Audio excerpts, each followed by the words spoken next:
একুশের প্রথম প্রহরে শহীদদের প্রতি বিনম্র শ্রদ্ধা। জামায়াতের নতুন কেন্দ্রীয় কমিটিতে নারীদের অংশগ্রহণ জোরালো, নেতৃত্ব কাঠামো পুনর্গঠন। প্রতিমন্ত্রী হিসেবে নিজ শহর যশোরে প্রথম দিন ব্যস্ত সময় পার করলেন অমিত। অনার্স তৃতীয় বর্ষের ব্যবহারিক পরীক্ষার নতুন সময়সূচি প্রকাশ। যশোরে রানা প্রতাপ হত্যার ঘটনায় গ্রেপ্তার 2। মাগুরা বাটিকাডাঙ্গা ভবানন্দ বাবাজির আশ্রমে 5 দিনব্যাপী মহানামযজ্ঞের সমাপ্তি শনিবার। দর্শক, শুনছিলেন মধ্যরাতের খবরের প্রধান শিরোনাম, এবার বিস্তারিত। তার আগে আমাদের ইউটিউব চ্যানেল সাবস্ক্রাইব করুন এবং সব খবর পেতে ফেসবুক পেজ ফলো করে রাখার পাশাপাশি ওয়েবসাইট ভিজিট করুন। বছর ঘুরে আবারও এলো পবিত্র মাহে রমজান। মাহে রমজানের এই সওগাত, এই নাজাত, এই রহমত, মাগফিরাত, এত বড় বড় আল্লাহর পক্ষ থেকে যে নিয়ামত, এই নিয়ামত আমরা গুনে গুনে শেষ করতে পারবো না। প্রতিদিন বিকেল 5:30 গ্রামের কাগজের ফেসবুক পেজ ও ইউটিউব চ্যানেলে দেখুন রমজানুল মোবারক। শুরু হয়েছে মহান একুশের প্রথম প্রহর। মহান ভাষা আন্দোলনের বীর শহীদদের প্রতি শ্রদ্ধা জানাতে একুশের প্রথম প্রহরে সারা দেশে শহীদ মিনারে এখন মানুষের ঢল। ঢাকার কেন্দ্রীয় শহীদ মিনারে মহান ভাষা শহীদদের প্রতি শ্রদ্ধা জ্ঞাপন করবেন রাষ্ট্রপতি, প্রধানমন্ত্রী ও রাষ্ট্রের গুরুত্বপূর্ণ ব্যক্তিবর্গ। এছাড়াও শ্রদ্ধা নিবেদন করবেন বিদেশি কূটনীতিকরা। এরপরই শহীদ মিনার সর্বসাধারণের শ্রদ্ধা নিবেদনের জন্য উন্মুক্ত করে দেওয়া হবে। কেন্দ্রীয় শহীদ মিনারে শ্রদ্ধা জানাবেন প্রধানমন্ত্রী তারেক রহমান, তার সঙ্গে মন্ত্রিসভার অন্য সদস্যরাও শ্রদ্ধা নিবেদন করবেন। এদিকে প্রথম প্রহরে কেন্দ্রীয় শহীদ মিনারে ভাষা শহীদদের প্রতি শ্রদ্ধা নিবেদন করবেন জাতীয় সংসদের বিরোধী দলীয় নেতা ডাক্তার শফিকুর রহমান। এ সময় 11 দলীয় ঐক্যের নবনির্বাচিত সংসদ সদস্যরা বিরোধী দলীয় নেতার সঙ্গে শ্রদ্ধা নিবেদনে অংশ নেবেন। বাংলাদেশ জামায়াতে ইসলামীর কেন্দ্রীয় মজলিসে শুরার বৈঠকে 2026 থেকে 28 কার্যকালের জন্য নতুন কেন্দ্রীয় কমিটি গঠন করা হয়েছে। ভার্চুয়ালি অনুষ্ঠিত এই বৈঠকে সভাপতিত্ব করেন দলের আমির ও বিরোধী দলীয় নেতা ডাক্তার শফিকুর রহমান। 4 জন নায়েবে আমির, 1 জন সেক্রেটারি জেনারেল ও 7 জন সহকারী সেক্রেটারি জেনারেল মনোনীত হয়েছেন।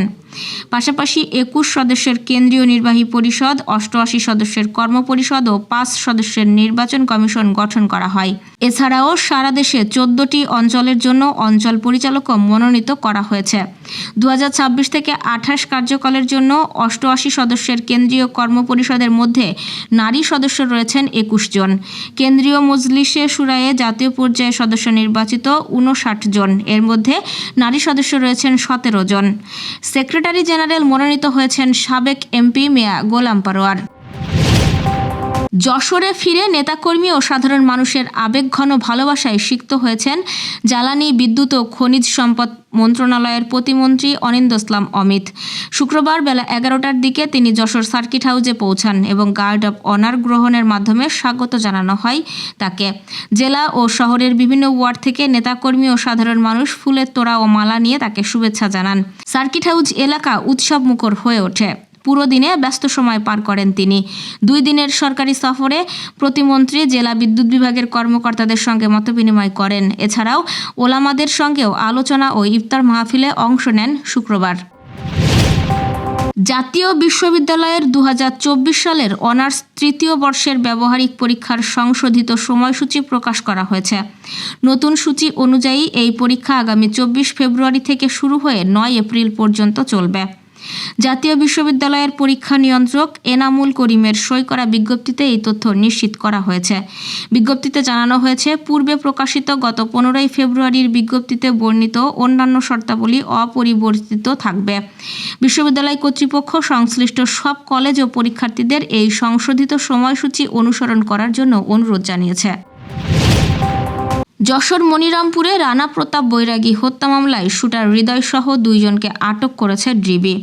প্রেস ব্রিফিংয়ে জানানো হয়েছে বিস্তারিত। দর্শক, এ নিয়ে দেখুন একটি ডেস্ক রিপোর্ট। যশোরের মনিরামপুরে আলোচিত বিপ্লবী কমিউনিস্ট পার্টির নেতা রানা প্রতাপ বৈরাগী হত্যা মামলায় শুটার মাহমুদ হাসান হৃদয় সহ 2 জনকে আটক করেছে জেলা গোয়েন্দা পুলিশ ডিবি।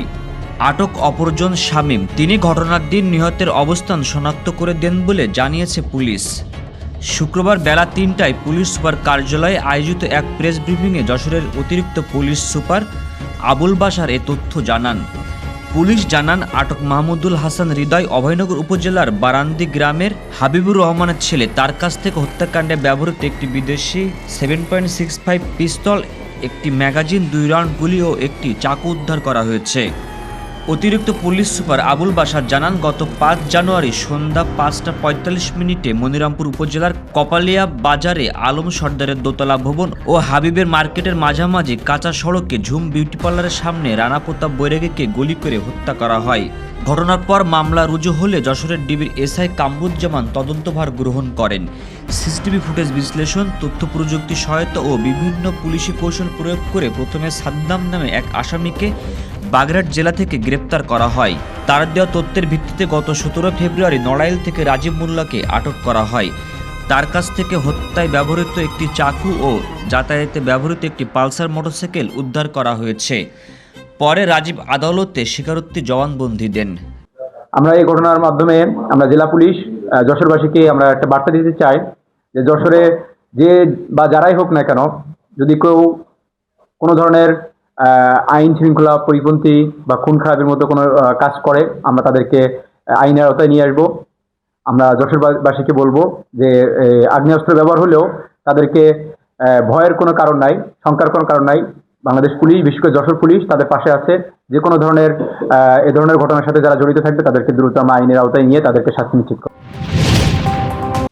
মাগুরা বাটিকাডাঙ্গা ভবানন্দ বাবাজির আশ্রমে চলমান 5 দিনব্যাপী মহানামযজ্ঞ ও পদাবলী কীর্তন শনিবার ভোগ যজ্ঞের মাধ্যমে শেষ হবে। মাগুরা, ফরিদপুর, যশোর, ঝিনাইদহ জেলার হাজারো ভক্ত এই আয়োজনে অংশগ্রহণ করছেন। এই উৎসবকে কেন্দ্র করে মেলা আয়োজন জমজমাট হয়ে উঠেছে। মধ্যরাতেও হাজারো দর্শনার্থীর ভিড়ে আশ্রম এলাকা মিলন মেলায় পরিণত হয়েছে। আমাদের প্রতিনিধি লিটন ঘোষ জানিয়েছেন, মহানামযজ্ঞকে কেন্দ্র করে বসা মেলা আঙিনায় ফুচকা, চটপটি, জিলাপি, চুরিমালা, বাচ্চাদের খেলনা, নগরদোলা সহ রকমারি পণ্যের সমারোহ বসেছে। দর্শক, এই ছিল এখনকার আয়োজন। সকালের খবর দেখার আমন্ত্রণ রইল। আজ সেহরির শেষ সময় ভোর 5:12 এবং ইফতার সন্ধ্যা 6:06। এতক্ষণ সাথে থাকার জন্য ধন্যবাদ।